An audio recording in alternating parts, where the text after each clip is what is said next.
Hello my dear friends and my lovely babies, कैसे हैं आप सब। आई होप आप सभी बहुत अच्छे होंगे। आज की हमारी कहानी का टॉपिक है युद्ध किसी भी समस्या का हल नहीं है। ये कहानी है दूर किसी जंगल में रहने वाले दो विशाल राक्षस भाइयों की। ये दोनों भाई आपस में बहुत प्रेम करते थे। एक राक्षस का नाम था सुंदर और दूसरे का नाम था उपसुंदर।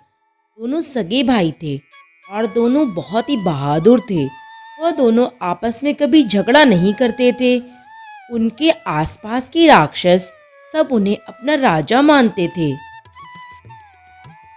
एक बार की बात है, एक राक्षस ने सोचा, हम इतनी विशाल और बहादुर हैं, क्यों ना हम तीनों लोगों पर राज करें। तो दूसरे ने कहा, हाँ भाई, तुम सही कह रहे हो।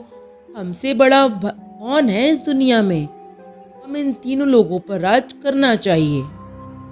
बड़े भाई ने फिर कहा, पर हमें ऐसा करने के लिए शिव जी की उपासना करनी होगी। अगर शिव जी हमारी उपासना से प्रसन्न हुए तभी वो हमें तीनों लोगों पर अधिकार करने का वरदान देंगे। अच्छा ठीक है, फिर हम तपस्या करना शुरू करते हैं, तभी तो हमारी मनोकामना पूरी होगी। बड़े भाई की बात को मानकर छोटा और बड़ा दोनों राक्षस शिव जी की उपासना करना शुरू कर देते हैं। ओम नमः शिवाय, ओम नमः शिवाय, ओम नमः शिवाय, ओम नमः शिवाय। शिव जी की उपासना करते करते उनको 4 वर्ष बीत जाते हैं और उनकी उपासना लगातार चलती रहती है। आंधी, तूफान, बारिश, बादल, किसी भी मौसम का उनकी तपस्या पर कोई प्रभाव नहीं पड़ता। और फिर एक दिन वह अच्छा दिन आता है जिस दिन शिव जी उनकी तपस्या से प्रसन्न होकर उनके सामने प्रकट होते हैं। शिव जी उनसे कहते हैं, हे भक्तों, आंखें खोलो, मैं तुम्हारी तपस्या से बहुत प्रसन्न हूँ। मांगो, क्या वरदान चाहते हो, मैं तुम्हें तुम्हारा मनचाहा वरदान दूंगा। राक्षसों के मन में यह बात सुनकर स्वार्थ आ गया। राक्षसों ने शिव जी से तीनों लोक पर अधिकार मांगने की बजाय माता पार्वती को ही उनसे मांग लिया। शिव जी यह बात सुनकर बड़े क्रोधित हुए। हे प्रभु, हम वरदान के रूप में आपसे आपकी पत्नी पार्वती को मांगते हैं। आप हमें पार्वती सौंप दीजिए। शिव जी राक्षसों को वचन दे चुके थे। अब वह चाहकर भी अपने वचन से पीछे नहीं हट सकते थे। अंततः शिव जी ने अपनी पत्नी पार्वती को राक्षसों के हवाले कर दिया। पार्वती को पाकर वह दोनों राक्षस बहुत खुश हुए, पर उनकी यह खुशी ज्यादा देर तक नहीं टिक सकी, क्योंकि राक्षसों ने जब पार्वती का रूप और सौंदर्य देखा तो वह दोनों आपस में झगड़ा करने लगे कि पार्वती किसके साथ रहेगी।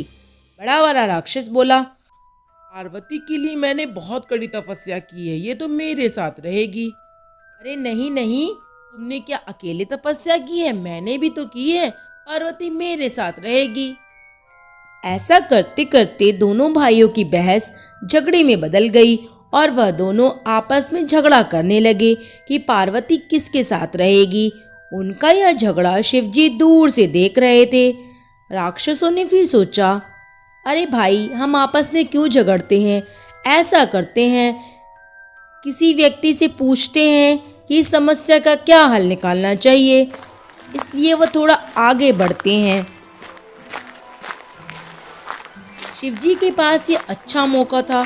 शिवजी ने तुरंत एक साधु का रूप धारण किया और राक्षसों के सामने आ गए। राक्षसों ने जब साधु को देखा तो उन्होंने सोचा, क्यों ना इस साधु से ही सलाह मांगी जाए। और वह दोनों राक्षस साधु के पास आए और बोले, साधु महाराज, हमने 10 वर्षों की तपस्या करके पार्वती को पाया है। अब आप बताइए, पार्वती हम दोनों में से किसकी हुई। साधु महाराज कुछ देर सोचने के बाद बोलते हैं। देखो भाई, इस समस्या का तो बस एक ही हल है, तुम दोनों को युद्ध करना चाहिए। जो युद्ध में विजयी होगा, पार्वती उसके साथ जाएगी। साधु की बात सुनने के बाद दोनों राक्षस युद्ध करने लगते हैं। दोनों राक्षसों के बीच में घमासान युद्ध होता है। वह दोनों एक दूसरे से काफी ताकतवर थे, इसलिए युद्ध कुछ ही समय में समाप्त हो जाता है और युद्ध की समाप्ति में दोनों राक्षस अपनी अपनी जान गंवा बैठते हैं। इस प्रकार शिव जी फिर साधु के रूप से असली रूप में वापस आते हैं और पार्वती को लेकर चले जाते हैं। अगर आपको ये कहानी पसंद आई तो इसको लाइक कीजिए, शेयर कीजिए और प्लीज हमारे चैनल को सब्सक्राइब करिए। Thank you so much.